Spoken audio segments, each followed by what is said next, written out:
सभी का बहुत बहुत स्वागत है एबीपी न्यूज पर। और अब इस खास सेशन में जिसमें मेक इन इंडिया 2.0 की बात होगी, लेकिन आज इस मंच पर जो शख्सियत हमारे साथ मौजूद हैं, अगर इनके जीवन को देखें तो इंद्रधनुष के जो 7 रंग होते हैं उसको इन्होंने खुद के भीतर समेट कर रखा हुआ है।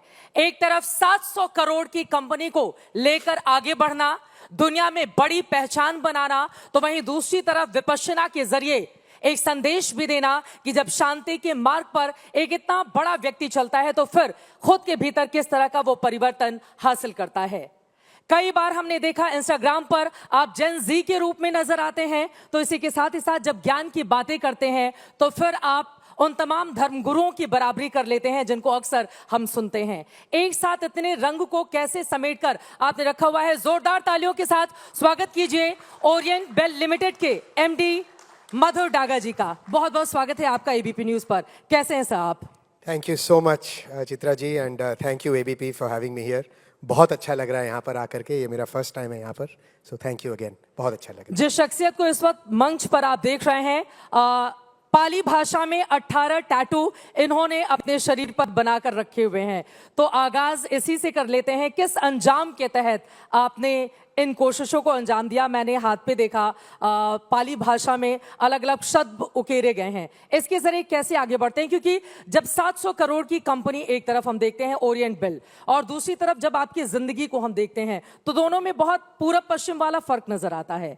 और खुद को अगर कुछ शब्दों में परिभाषित करना हो तो मधुर डागा जी अपने आप को किस रूप में दुनिया के सामने रखेंगे? तो ये आपका अच्छा ऑब्जर्वेशन है कि लगता है कि ये नॉर्थ एंड साउथ है, बट है ऐसा नहीं। ओरिएंट बेल का मैनेजिंग डायरेक्टर हूँ, but that is an extension of the way I live my life. मेरी लाइफ में स्पिरिचुअलिटी बहुत इंपॉर्टेंट है, और विपश्यना मेडिटेशन के थ्रू मैं स्पिरिचुअलिटी प्रैक्टिस करता हूँ। तो मेरे सारे टैटूज विपश्यना मेडिटेशन से इंस्पायर्ड हैं। मेरा पहला कोर्स 2016 जनवरी में था, और इस साल मैं अपने मेडिटेशन जर्नी की 10वीं सालगिरह सेलिब्रेट कर रहा हूँ। तो it is a very big year for me, 10 years। और मैं इसके बारे में इसलिए खुश हूँ क्योंकि 10 साल कोई इंसान अगर कुछ करे तो उसमें एक क्वालिटी, एक गुण होना बहुत ज़रूरी है, वो है कंसिस्टेंसी। और कंसिस्टेंसी के बिना, ये मेरा व्यू है, सक्सेस इज़ इम्पॉसिबल। तो मैं अपने लाइफ को भी ऐसे जीता हूँ, और मेरा मेडिटेशन और स्पिरिचुअलिटी प्रैक्टिस इसको सपोर्ट करता है। इतने खूबसूरत तरीके से आप शब्दों को बांधते हैं। मैंने इंस्टाग्राम पे इनके न जाने कितने रील्स देख लिए जिनके लाखों लाखों व्यूज हैं, और खासतौर से इनकी सबसे ज्यादा लोकप्रियता 25 साल से लेकर 35 साल तक की हमारे जो युवा वर्ग है उनके बीच है। वैसे तो आप जेनेक्स में आते हैं, जब हम जेनजी, मिलेनियल और जेनेक्स की बात करते हैं, आप जेनेक्स की पीढ़ी से हैं, लेकिन बातें आप करते हैं खूब चटपटी वाली जो जेनजी को बहुत भाती हैं। इसके पीछे की क्या सोच रही, क्या थॉट ऑफ प्रोसेस था? विपश्यना मेडिटेशन, स्पिरिचुअलिटी हमें एक चीज़ सिखाता है कि हम अपने अहम भाव को धीरे धीरे पिघलाएं।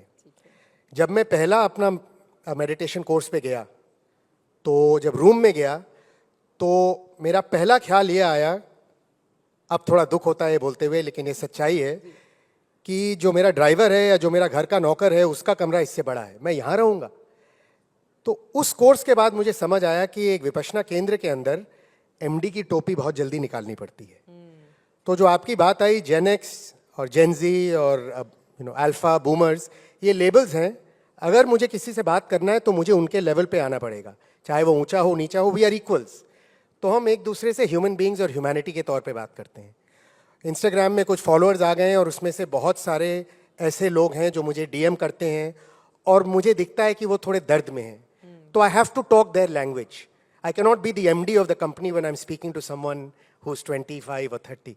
तो ये बहुत ज़रूरी है। रिलेटेबिलिटी से कम्युनिकेशन बहुत आसान हो जाता है। क्या खूब बातें कही आपने।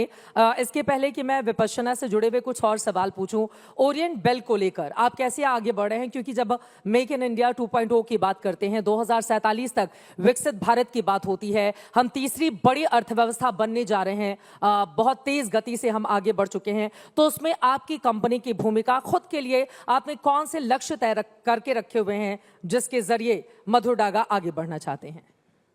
तो विपश्यना मेडिटेशन के अलावा मैं एक एथलीट भी हूँ। मैं एक आयरनमैन 70.3 हूं, तो मैं एंड्योरेंस एथलीट हूं। एंड्योरेंस का मतलब होता है कोई चीज जो लंबे टाइम तक हमें करना पड़ता है। ये स्प्रिंट नहीं है।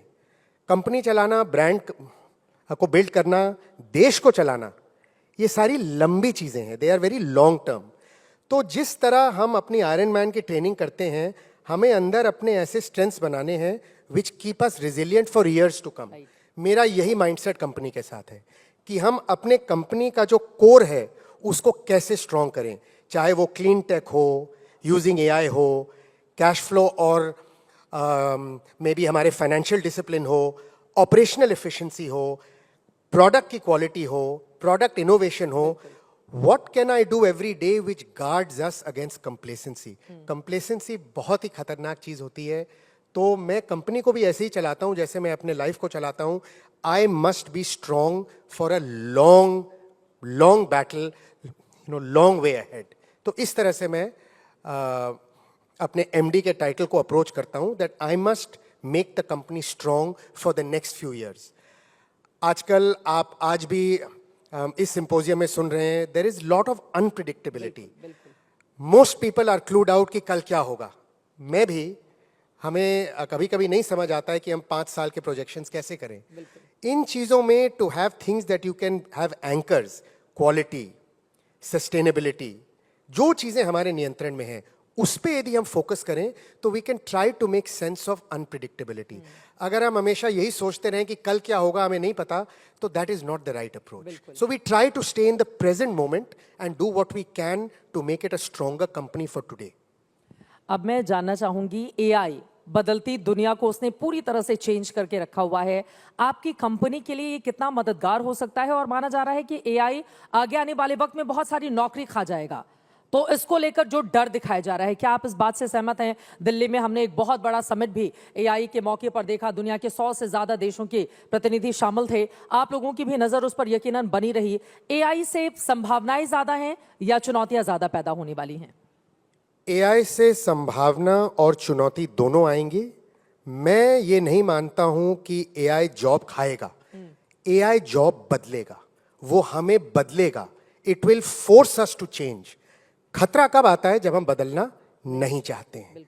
तो चाहे वो जॉब क्रिएटर या एम्प्लॉयर हो, चाहे वो जॉब सीकर या एम्प्लॉय हो, AI will change companies, societies, countries. हमें बदलना है। एआई के बारे में जो एक बहुत अच्छी भी चीज है और खतरनाक भी चीज है, इट इज डिस्पैशनेट। उसके कोई इमोशंस नहीं है। हम ह्यूमन बीइंग्स हैं, हम बहुत फीलिंग्स पे जाते हैं। हमारा जॉब डिस्क्रिप्शन, हम किस तरह का जॉब करते हैं, मेरे क्या स्किल्स हैं, हम इससे बहुत अटैच हो जाते हैं। हमें इससे थोड़ा सा डिटैच होना पड़ेगा। हमें ये समझना पड़ेगा कि my identity will change and AI is going to force it.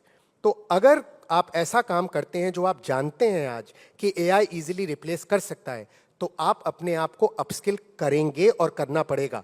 Good news ये है चित्रा जी कि most of the AI is open source, most of it is democratic and in your hand. कोई आपको रोक नहीं सकता है कोई ट्रेनिंग लेने में।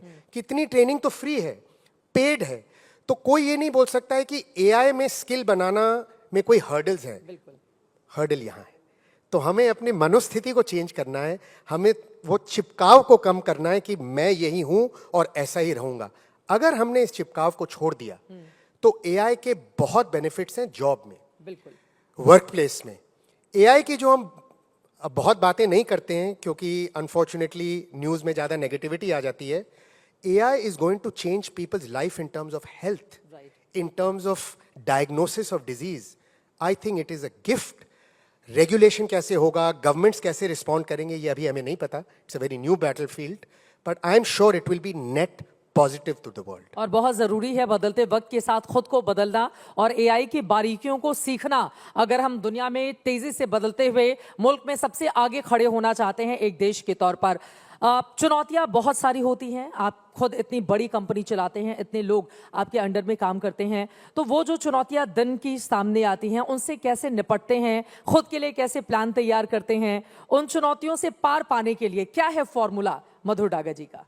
ये बहुत अच्छा क्वेश्चन है। मैं हर रोज सुबह अपने दिन की शुरुआत या तो स्टिलनेस मतलब मेडिटेशन से शुरू करता हूं 65 मिनट, या मैं एक्सरसाइज से शुरू करता हूं, या तो मूवमेंट या स्टिलनेस। आज मैंने सुबह 6 बजे की फ्लाइट ली, मैंने प्लेन में मेडिटेट किया।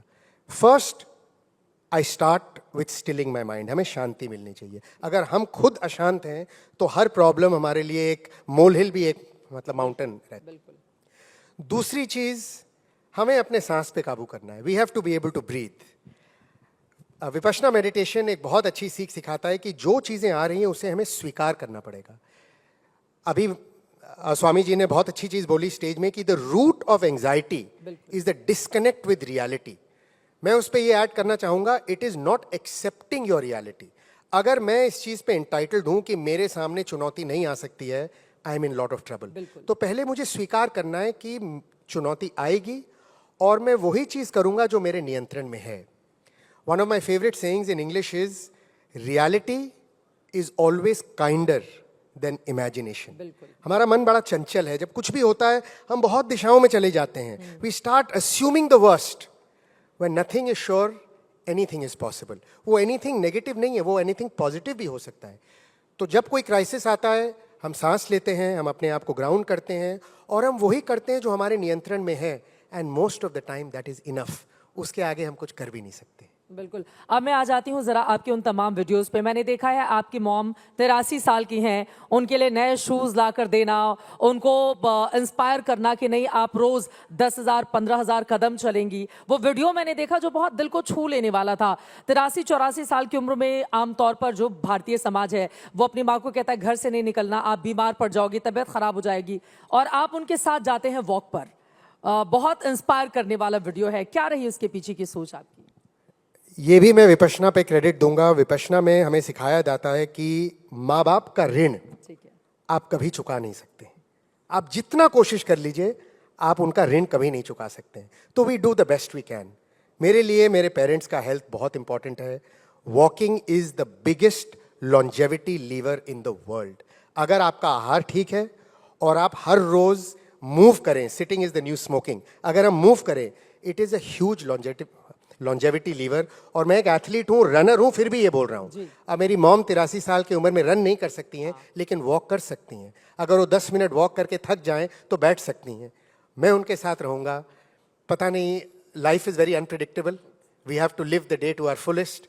तो जितना टाइम मैं लगा सकता हूँ मेरे पेरेंट्स के साथ मैं लगाता हूँ। तो यही है कि showing love in the best way, कि मैं उनकी सहायता करूँ that their old age is as healthy as is possible। क्या बात है, बहुत खूब। मधुर डागर जी, आप इतनी चटपटी बातें करते हैं कि लगता है कि सेशन का समय हमारे लिए थोड़ा कम पड़ गया है। टाइम हमें इतने की इजाजत देता है। बहुत धन्यवाद इस मंच पर आगे आने के लिए और यहाँ से हमारे तमाम युवाओं को इंस्पायर करने के लिए। यकीनन आप जैसे लोगों की इस देश को जरूरत है, जो न सिर्फ एक बड़ी कंपनी को लेकर तेजी से आगे बढ़े, बल्कि जो हमारा यूथ है जिसकी तादाद सबसे ज्यादा है, उसको समय समय पर आप इसी तरह से प्रेरित करते रहें, इंस्पायर करते रहें। बहुत धन्यवाद एबीपी न्यूज के इस मंच पर शामिल होने के लिए।